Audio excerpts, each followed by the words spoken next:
Okay, so let's go over very quickly the interview that just happened. It was done by TalkativeTri. I thought it was a great interview. Got to the heart of a lot of really important questions that he and the community were coming up with. Let's just blast through them. So, are we going to get end game changes before 0.5? This was supposed to be the end game patch. We didn't get it, but last patch they gave us like an end game update in between. Are we going to get one of those?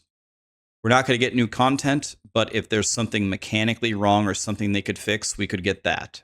So all the juicy stuff is coming next patch. Will it be more deterministic to get to the Arbiter because he unlocks juicing mechanics in the endgame now? He gives you rare tablets. They said they will update the quest lines to getting toward him, but they also want some degree of randomness. They don't want you to just walk to the Arbiter for free. But they have toned down the randomness between macro blocks, which is how the endgame is set up on the back end that we can't see. So overall, it will improve. Can we zoom out further for the Atlas? They will look into it. They didn't do it earlier because of performance issues. Now they'll probably allow us to do it. Are they going to relax on any of the death penalties in softcore? They want defenses to matter and the ladder raise to not be just who builds the best glass cannon build. So reaching the max level should be a huge deal, like it should be aspirational.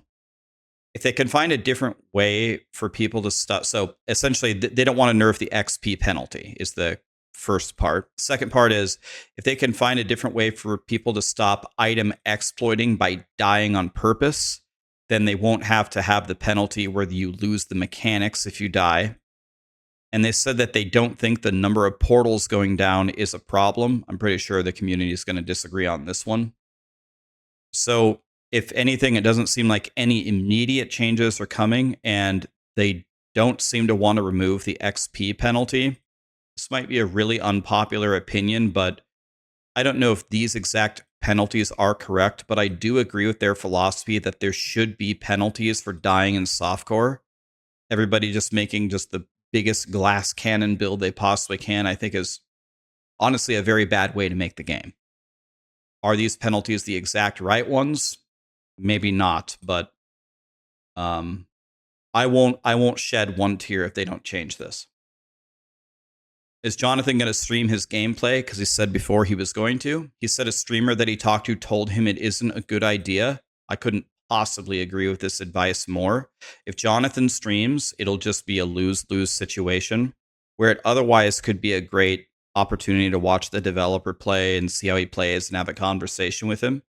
It will just turn negative no matter what happens. I think this whoever told him this is great advice.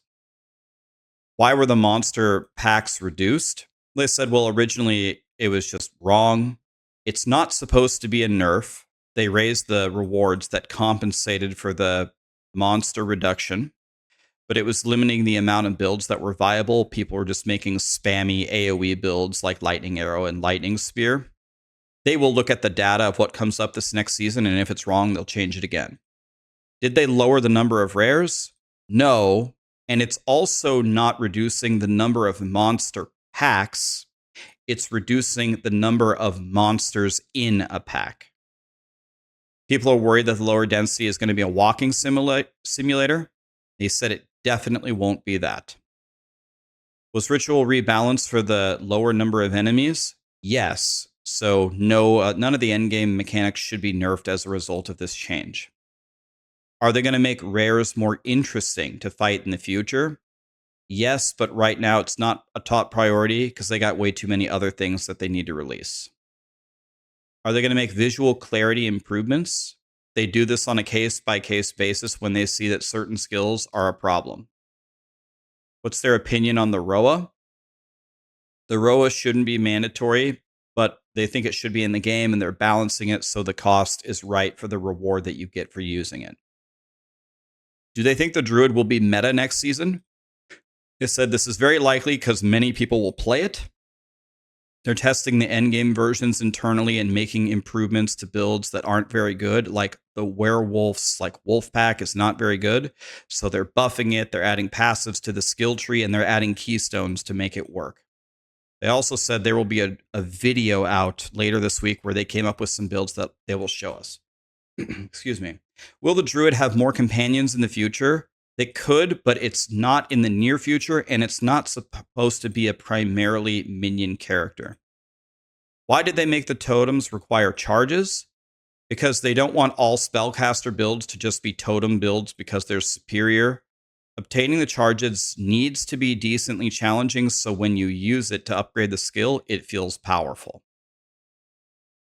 More info on the druid endgame. Okay, here's the thing about the druid. They said full spell totem is viable, and they said the wyvern flame breath is going to stack ignites on every hit, which will be very good for bosses. They're thinking about applying this to other skills in the game. And with full uniques, you will be able to fly around as your dragon and just burn the whole map down. Will they add moving while attacking to melee skills? They don't think they're going to do this because they think it'll make the melee characters feel floaty. Why do warriors have more downsides than the other classes in their part of the tree? They said they try to make the upside a higher magnitude to compensate for this, and they don't feel like it's a huge problem. They would prefer to add more of these kiss curse mechanics nodes around the tree. I got to be honest.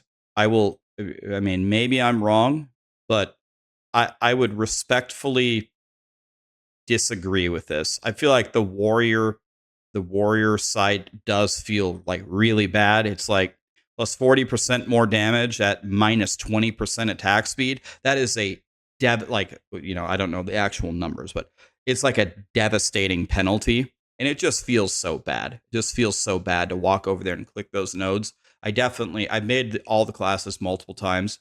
I feel like walking over there does feel worse. So when they said that didn't feel like a huge problem right now, I'm not sure that I would agree with that. And then the fact that they would prefer to put more of those around the tree is probably going to make me lose sleep at night. What about hidden penalties like movement speed? The movement speed penalty on wearing heavy armor. They think thematically they like the feeling of it. Not super thrilled about that, but it is what it is. People feel that picking up power-ups like remnants and infusions is not worth it. Are they balancing this? One change they're doing is making the duration longer so it doesn't feel as frantic. I do think that is a big part of the problem. I played the Sorcerer last league, and I played the infusions, and you're essentially just playing connect the dots, right? You kill monsters, and you go dot, dot, dot, dot, dot, dot, dot to get your infusions for your spells, and then the next one is powerful.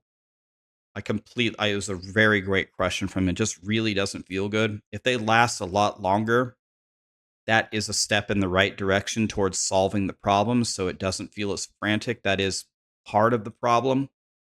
I'm not sure if I'm still thrilled to use these, even with that change, but we'll see. Future of rarity on gear, they want to replace it with a valuable mod that isn't more damage, that players would like to have, that isn't mandatory but helps you. They say that's not easy to do. And they said this already on the previous campfire, or whatever it's called, the interview, but they reiterated again that a lot of the people that think they understand how rarity works and post guides on it or whatever is not correct. It's way more complex than anybody thinks that it is. Do they have stats on how far players get into POE2? They have those stats, but they don't look at them unless they have a change in mind beforehand that they want to confirm with the stats. They felt like looking at the stats first and then making that drive changes is a great way to make big mistakes in the game. As someone who studied mathematics and statistics for my undergrad, we would always laugh at statisticians and say statistics is a very interesting field of research because you can make statistics essentially say whatever you want by just sliding over like what piece of the pie you're showing. So the mathematicians and the statisticians that I grew up studying with couldn't possibly agree more with this statement. I think that's a great insight from Jonathan. Are the Val Temple rewards all from chests and bosses, or do the monsters drop loot? The monsters drop loot too, and that loot can be juiced if you buff the individual rooms. So the loot, the The rewards will come from everywhere. Are the new leagues seem more grand and developed than the previous ones? Are the newer leagues the quality that we should expect going forward? Are the older ones going to get buffed? They said the newer leagues are what they expect for releases in POE2, and 0.5 should buff like everything. So they're really touting the next expansion, or for the end game, is going to be huge.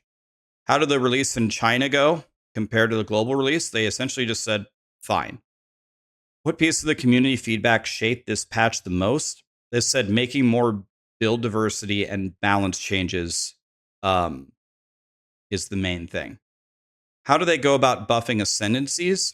Mark does research based around why don't people play this, and then what would make people play this. Why isn't there a shape-shifting ascendancy class? They want ascendancies to be used on multiple classes and not tie it down to one, but they might release one that is more for shape-shifting, but would also give bonuses to other classes for doing things similar to shape-shifting. Pinnacle boss HP was nerfed. Is there a plan to make it harder for the top-end builds? Not right now. They don't want to limit the amount of viable builds, but maybe they'll change it later. Why was the boss resistance window added? They only did that to prevent preloading them with damages and ailments to essentially just kill them instantly where they stand. It only lasts a few seconds. Tablets are hard to manage because their icons look similar and we don't have a stash tab for it. They said they'll look into it and change it. Are you satisfied with the current difficulty curve in the campaign? Mostly, but they want to ramp up the difficulty during an act, and then when you hit the next act, it should have a little bit of a break for you so you can breathe and get ingratiated into it. They also said that the weapon upgrades during the campaign aren't perfect right now because you can go many levels without getting an upgrade.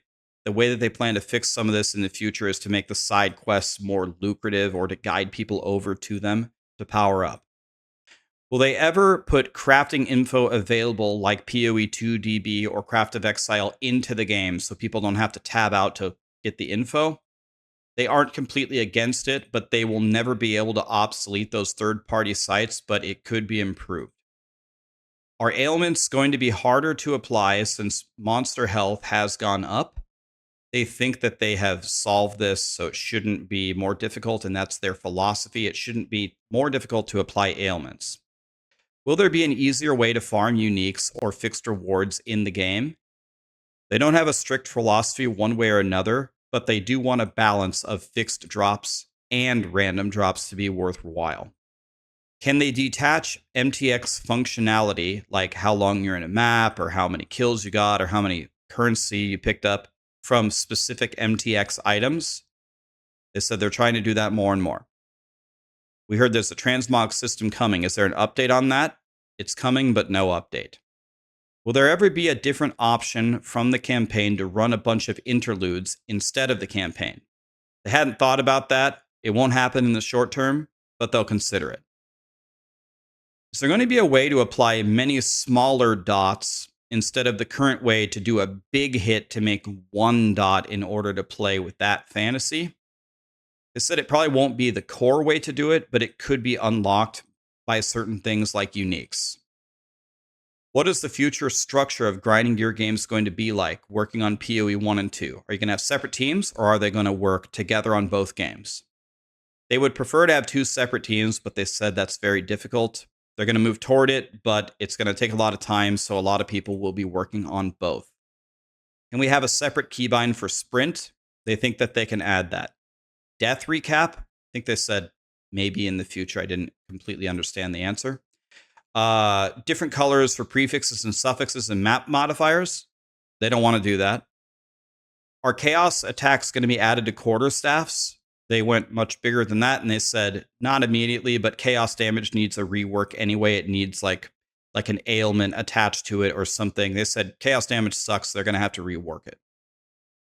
Performance improvements for opening the Atlas. They're working on it, but if you have major problems, clear your shader cache.